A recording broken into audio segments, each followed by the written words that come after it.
Well, we're thankful to be here tonight, and thankful for everybody tuning in on the radio and listening on the internet. This is a first for us. We've never sang on the radio before, so it's a little bit to get used to. But I was thinking as Brother Josh was preaching about being persuaded, and I was reminded about a month ago at our home church in Dare County at Free Union. We had revival, and really good revival, good spirit. And at the revival, there was a lost man that came. He was my great uncle. He's not a young man. He's a grandfather. He as a younger man, probably my age and into his adulthood, he had battled alcoholism and was lost, and really had a hard time with that. And his mom had prayed for him for years and years that he would be saved, and he never did go to church. He hadn't been to church in about 40 years, I believe it was. And his mom, my great grandma, she passed away. And at her funeral, when the preacher was preaching, he looked out on the crowd. It was full house. She was a godly woman. She'd really been an example to people, and he was praying. He was preaching a message to the lost people.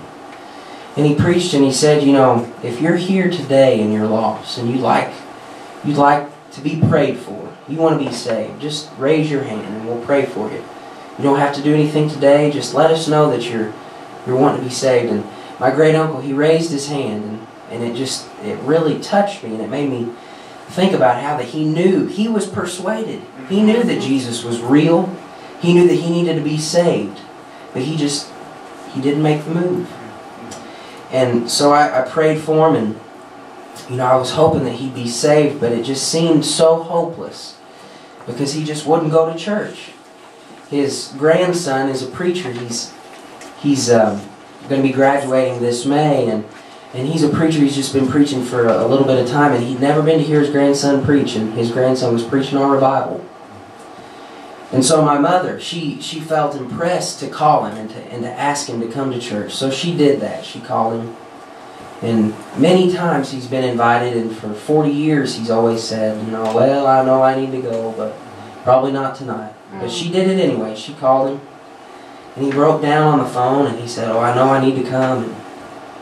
And so she told me, and I prayed all day that he'd come.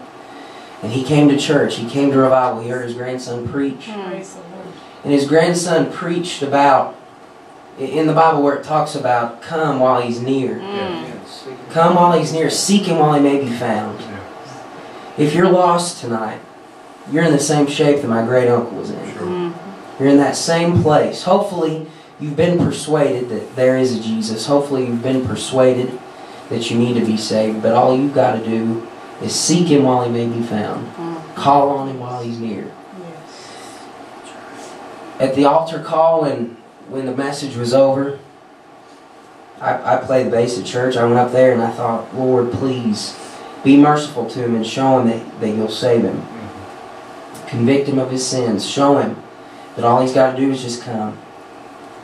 And I had my eyes closed, and as I opened my eyes, he stepped out and he walked down the aisle. He came and he gave his heart to the Lord. Amen. And when he got saved, he got up and he was, you could look at him and he looked different. And one of the first things he said, I want you to pray for my wife. She was sitting in the audience. He said, I want you to pray for my wife. She's lost. She needs to be saved. Well, she got saved last week, and they're getting baptized on Sunday. Amen. And I just want to share that with you, because if you're lost and you feel like there's no hope, you feel like God won't save you, maybe you've gone too far, that's a lie. He will save you. If you're out there and you feel like there's no hope, that you've prayed for your loved ones and you wanted them to be saved and that nothing's happened, don't quit. Keep on praying. Keep the faith. And your loved ones, I believe God will have mercy. They have to be persuaded. They have to make that decision for themselves. I don't believe God would ever force a man to be saved that didn't want to be saved, but I do believe that God will extend mercy if we'll call on behalf of our family, on behalf of our loved ones. He'll extend that mercy.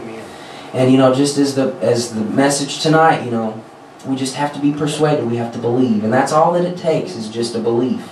And He can save you from the deepest sin. Paul, he said, you know, he was the vilest sinner. He said he was the chief of sinners. But God was merciful even to Paul. On the road, Lord, on Damascus Road there, he shined a bright light. It blinded Saul. And he knew who it was right away. He said, "Oh Lord." And Jesus Christ there, he told Saul that he needed to serve him. And Saul obeyed.